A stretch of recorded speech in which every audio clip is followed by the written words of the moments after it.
The bullet didn't feel like anything at first. That's the part nobody tells you.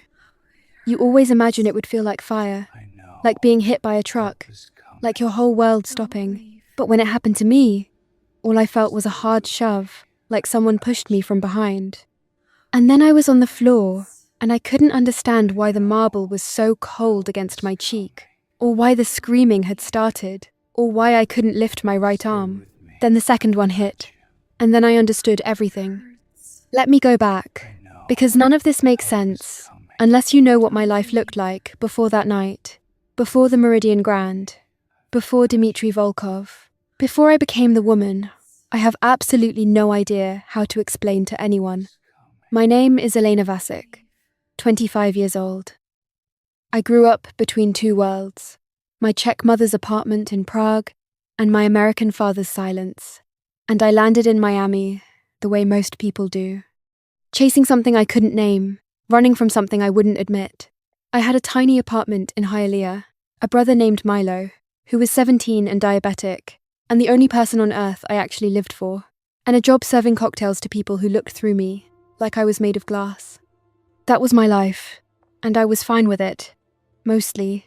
The morning before everything changed, I woke up at 6 and checked Milo's glucose monitor before I even opened my eyes all the way. 340, too high. I adjusted his insulin pen on the nightstand, wrote the pharmacy brand on the back of my hand so I wouldn't forget, and sat in the kitchen in the dark, adding up numbers that never added up. Rent, $1,400. Due Friday.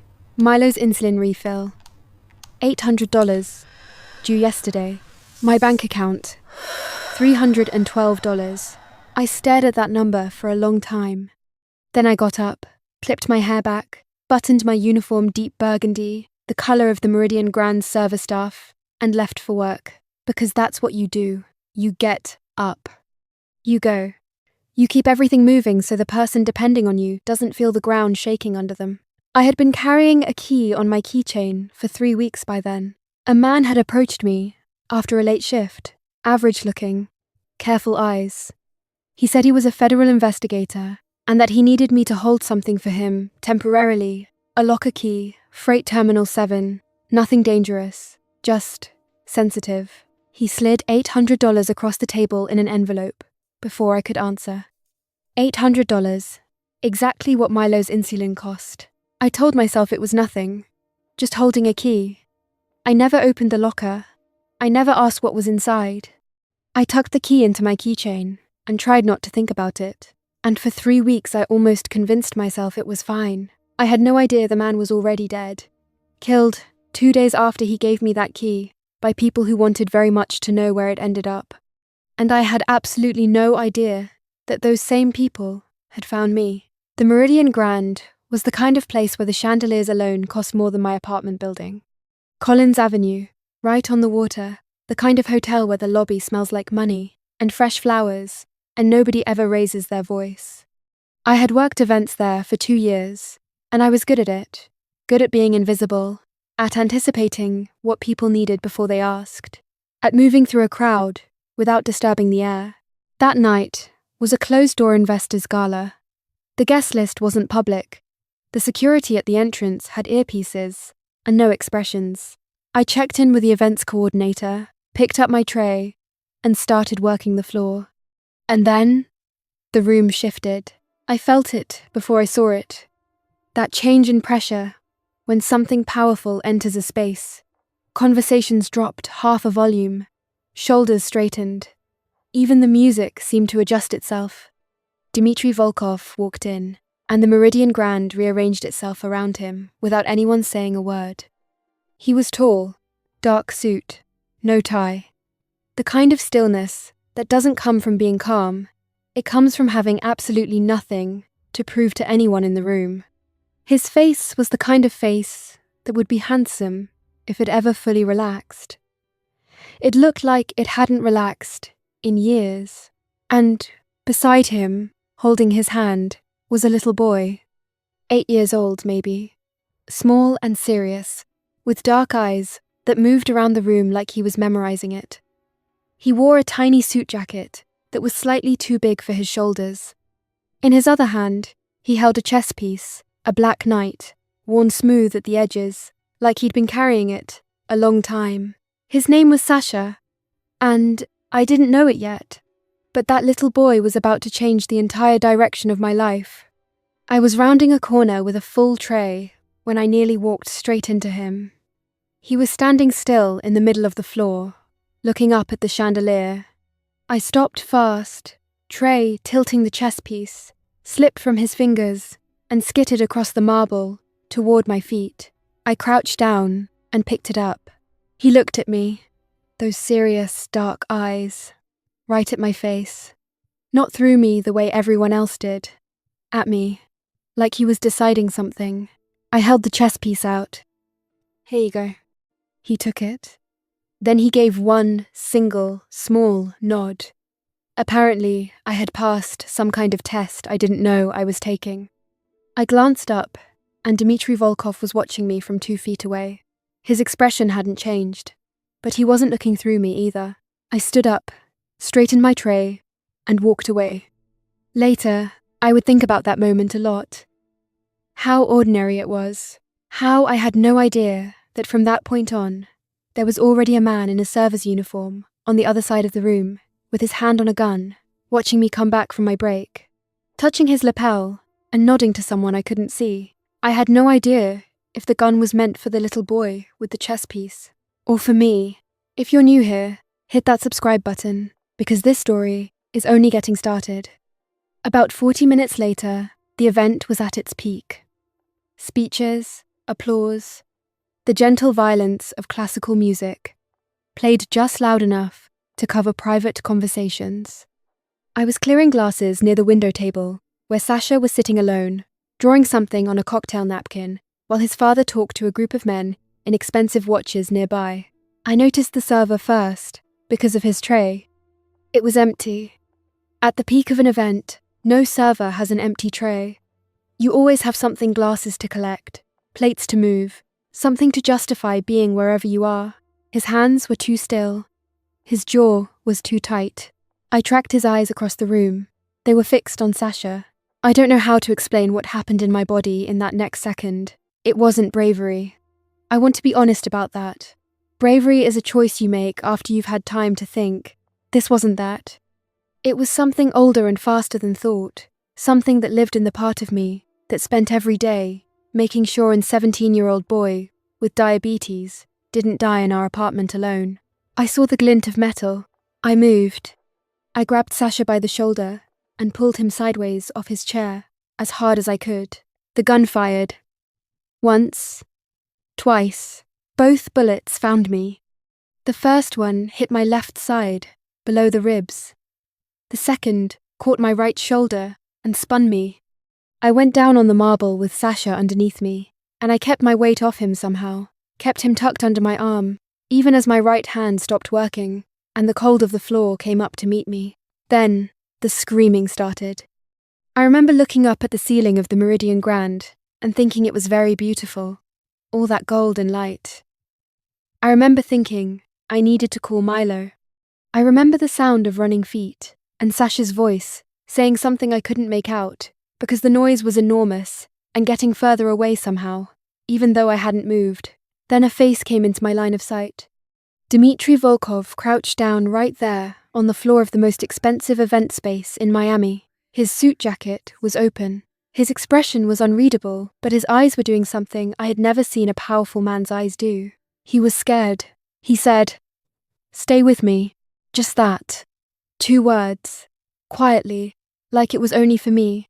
And then the paramedics were everywhere, and hands were lifting me, and the ceiling started moving, and I did the only thing I had any control over.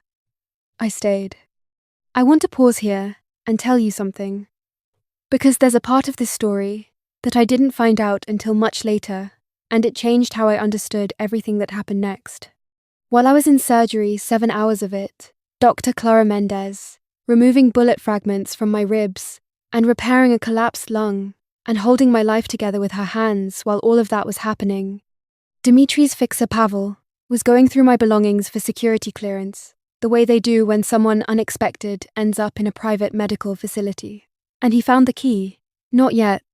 That part comes later. Let me stay with the night itself for a moment, because I think you need to understand what it felt like to wake up and find out your entire life had been rerouted without your permission while you were unconscious. At the hospital, when the intake forms came out and someone asked for my relationship to the patient, Pavel looked at Dimitri. Dimitri looked at no one in particular. "Fiancé," he said. Pavel wrote it down. Nobody argued. Nobody in that building had any interest in arguing with Dimitri Volkov about anything. I didn't know any of this. I was already unconscious by then, already in the hands of the surgeon, already technically dead for 30 seconds during the procedure, when my blood pressure dropped to nothing. And Dr. Mendez had to bring me back. What I knew was what I woke up to. White linen, the sound of the ocean, floor-to-ceiling windows, with Miami light coming through them, so soft and golden, it looked like a movie, and a security guard by the door who was approximately the size of a door himself. I tried to sit up. My whole right side screamed at me. A nurse appeared. "Easy. You've had surgery. Don't move the shoulder." Where am I? Meridian Medical Center. Private wing. I looked around the room. It was the size of my entire apartment. There were fresh flowers on the table by the window.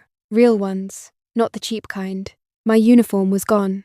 I was in a hospital gown that was softer than anything I owned. And then Pavel walked in. He was a compact man, somewhere in his 50s, with a face that gave nothing away. He sat down, smoothed his jacket, and explained my situation with the calm efficiency of someone reading terms and conditions out loud. I was, for all public and legal purposes, Dimitri Volkov's fiancée. This was for my protection. I would heal here. I would not contact the press. I would not leave without an escort. I stared at him. My chest was throbbing. My shoulder felt like someone had replaced it with concrete. And this man was sitting in a chair in my hospital room, explaining my new life to me. "And if I say no?" I asked. Pavel looked at me evenly. "The men who shot you still don't have what they came for. Right now, the only thing making you untouchable is your connection to Mr. Volkov. You're welcome to walk away from that, but I wouldn't recommend doing it on foot." I said nothing, because I didn't have an argument. And I hated that. "Your brother's insulin has been stocked," Pavel added, standing up. 3 months, paid in full. Someone will bring you food in an hour." He left.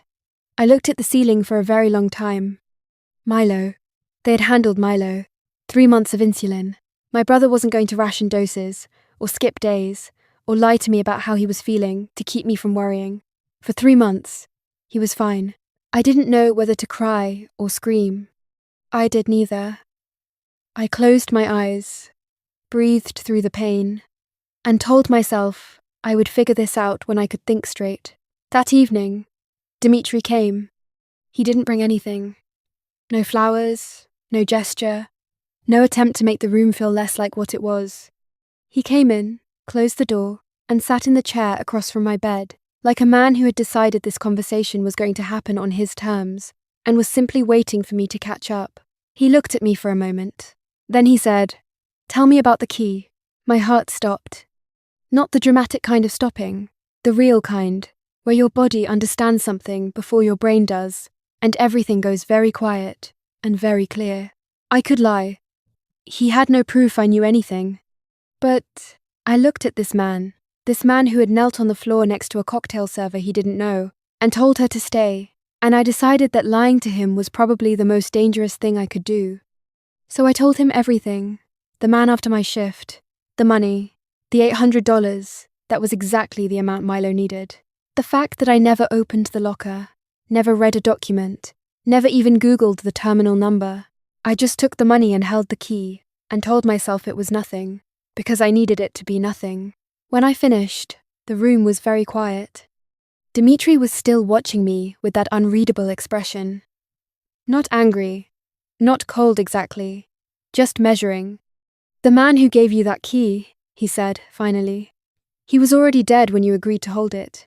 Kasarov had him killed before he could deliver it to us directly. You were the backup plan, and you had no idea you were even in the plan." I absorbed that. "What's in the locker?" he said, Something that ends a war. He didn't explain further. He stood up, adjusted his jacket, and walked to the door. Then he stopped. He didn't turn around. You used your body to cover my son before you knew if it was worth it. A pause. That's not nothing. And then he was gone. And I lay in that bed, in the most expensive hospital room I'd ever been in. And I thought about the fact that I had walked into a party 3 weeks ago, carrying a key I didn't understand. And now, I was in the middle of something so much larger than me that I couldn't even see the edges of it. And somehow, and this is the part I still can't fully explain, I wasn't afraid. If you're still watching, drop a comment below and tell me what you think Elena should do. Because what comes next, I could not have predicted. The next morning, I had a visitor I wasn't expecting. Sasha appeared in my doorway at 8 a.m. He was in pajamas. He had the chessboard under his arm. He walked in, set the board up on my bedside table, arranged all the pieces with precise, careful hands, and then sat down in the chair and looked at me. I almost laughed. Did anyone know you were coming here? He looked at the board. He moved his knight. I picked up a pawn. I should warn you, I'm terrible at this. He didn't respond. Just waited for my move, with the patience of someone who had infinite time and already knew he was going to win. I moved the pawn. He captured it, immediately. Okay, I said. That was fast. He moved his bishop, looked at me, and we sat there. This small, serious boy and me, playing chess badly and well, respectively. And for the first time since I woke up in this place, I didn't feel like I was in a cage. I felt like I was just somewhere, with someone. He came back the next day. And the day after, on the third day, I looked up from the board and Dimitri was standing in the doorway. He had been there for a while, I realized. He was watching Sasha explain through pointed stares and very deliberate piece movements why my strategy was completely wrong. Something in Dimitri's face was different when he watched his son. Not soft exactly, but the wall was thinner. Like something was pushing on it from the inside that he kept not letting through. I pretended I hadn't seen him. So did Sasha. Later, I found out that Sasha hadn't spoken more than a handful of words to anyone since his mother died 2 years ago. That Dimitri had tried therapists, schools, different countries, different arrangements. That nothing had worked, and Dimitri had quietly, painfully, begun to accept that his son might be lost in there somewhere. And here was Sasha, waking up early, walking down a hospital corridor, setting up a chessboard next to a wounded cocktail server, and absolutely annihilating her game every single day. I'm not saying I fixed anything. I want to be clear about that. But sometimes a broken person finds a cracked person, and something between them fits. Now, by the 4th day, I was moving better. Not well, but better.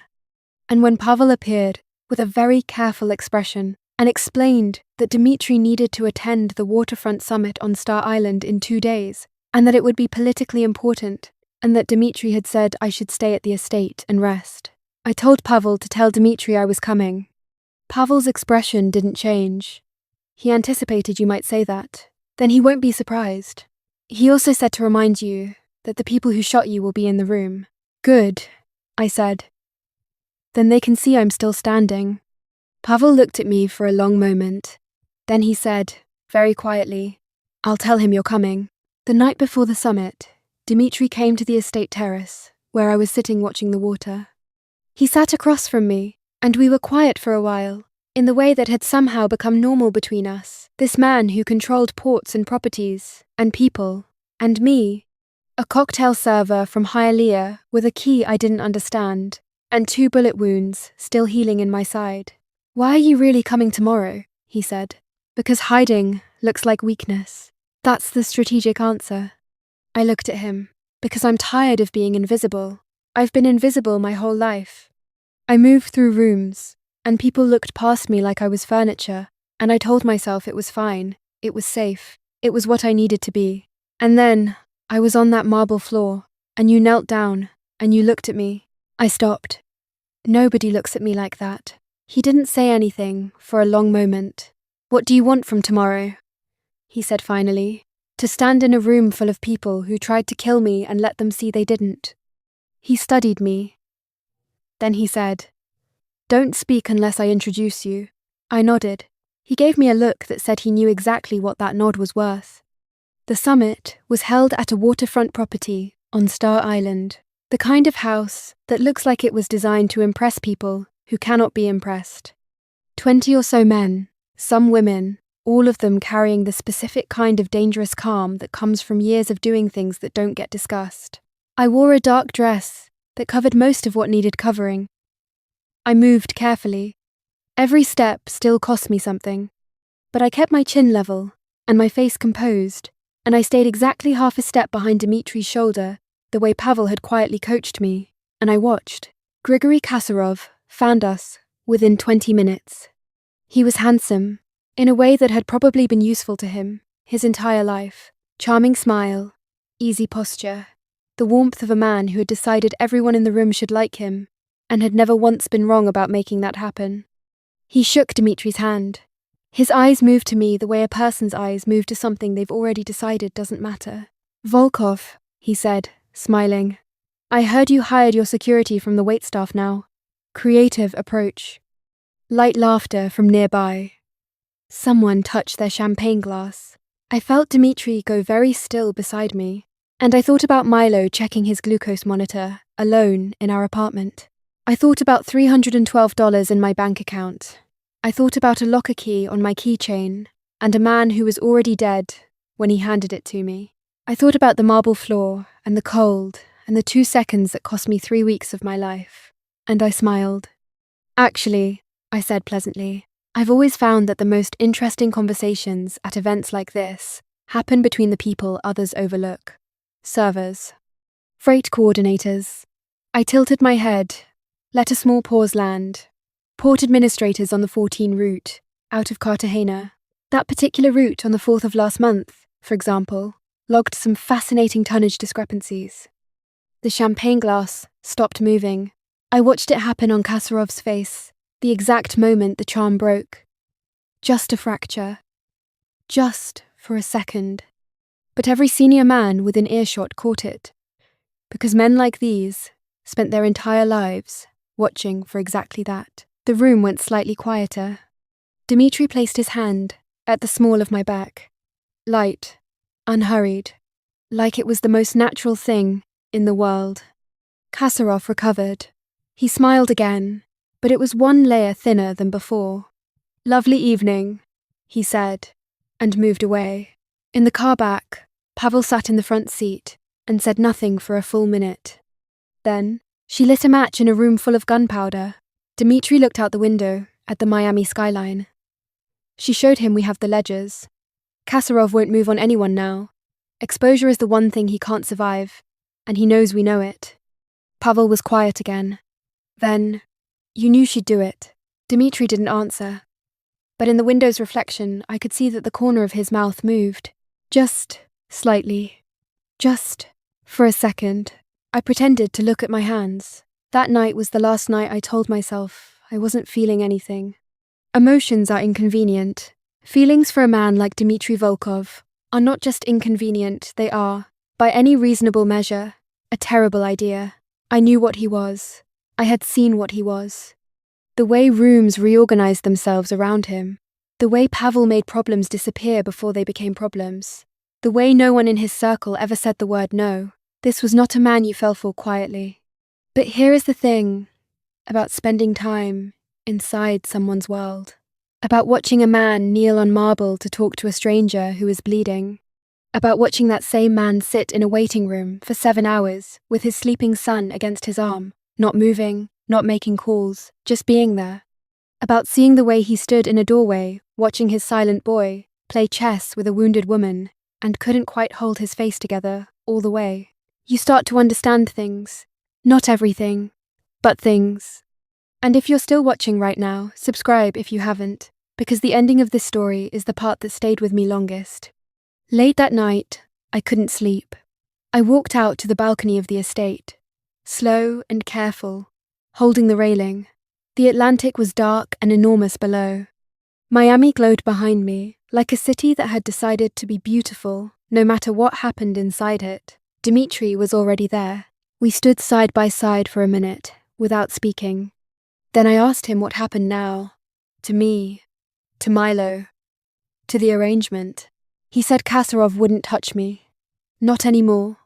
The ledger threat was real, and I'd made it public enough that acting against me would be confirmation.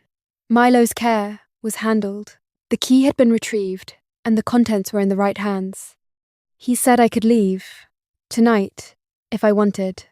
I had no obligation to stay. I didn't move. You believed me, I said. From the beginning. About the key. About not knowing. Yes. Why? He was quiet. The ocean moved below us. Because you put yourself between a bullet and my son before you had any reason to, he said finally. That kind of thing, you can't calculate it. You can't fake it under pressure. I've spent 20 years reading people, and I have never once been wrong about that moment. When someone shows you who they really are in the 2 worst seconds of their life. He paused. You showed me. I looked at the water. I thought about what it felt like to have spent your whole life holding everything together so quietly and so completely that you disappeared into it. How you become so good at being needed that you forget to just be. How you move through rooms without disturbing the air, and you tell yourself that's safety, when really, it's just a longer, slower kind of alone. I've spent my whole life being invisible, I said. Not because I had to be, because I thought it was safer. And somewhere between the hospital floor and the chess games and a little boy who keeps showing up at my door every morning, I stopped. I got tired of it. Being small. Being unseen. Dimitri didn't respond right away. Then he reached into his jacket pocket and set something on the railing between us. A chess piece, white. A queen. I looked at it. Then at him. Sasha picked it, he said. I picked it up. Held it in my palm. The weight of it was small and exact. What does that mean? I asked. He looked at me. It means he thinks you belong on the board, not on the sidelines. I closed my fingers around the queen. I didn't leave that night. Not because I had nowhere to go, not because I was afraid, but because I woke up the next morning, and the first thing I thought about wasn't the key, or Kasarov, or the summit, or any of it. The first thing I thought about was Sasha, and whether he would come for the chessboard, and whether I could maybe last more than 4 moves before losing everything this time. I got up. I walked out to the garden along the water, slow, one arm held close to my side, the way Dr. Mendez had shown me, the morning light coming off the Atlantic in long flat sheets of gold. Sasha appeared at my elbow about 30 seconds later, pajamas. Chess piece in his pocket. He slipped his hand into mine without saying anything, and we walked. We didn't talk. We didn't need to. From the upper terrace of the estate, I knew Dimitri was watching. I didn't look up to check. I just kept walking with this small, serious boy beside me, and the ocean ahead of us, and the city waking up behind us. And for the first time in longer than I can actually remember, I wasn't holding anything up. I was just there, present, whole, someone who had been seen. That's the part they don't put in the stories, usually. The part after the crisis, and the confrontation, and the dramatic moment on the balcony. The quiet part, the morning light part, the part where you realize you're not the same person you were when you clipped your hair back and disappeared into your uniform and convinced yourself that being invisible was the same as being safe. It isn't. I know that now. I also know that the war between Dimitri and Kasarov didn't end with one moment at a dinner party, that there were hard months ahead, and decisions that cost both of us things I'm not ready to talk about yet. That power like Dimitri's doesn't simplify your life. It complicates it in ways you can't prepare for. But I know this too. I know what it felt like to be on the floor of the Meridian Grand, with 2 bullets in me, looking up at a chandelier, thinking about my brother. And I know what it felt like 3 weeks later, to stand in a room full of dangerous men, and not be invisible, to take up space, to say my piece, to feel a hand at my back that wasn't holding me, just acknowledging that I was there. Both of those things happened to me, and both of them made me who I am now. A woman who held a chess queen in her palm and understood what it meant. A woman who chose to stay. If this story stayed with you, share it with someone. And if you want to know what happened next, what the ledgers actually contained, what Kasparov did when he realized the threat was real, and the night Dimitri said the thing he'd never said to anyone, make sure you're subscribed because that story is coming. I'm Elena Vasic, and I am done being invisible.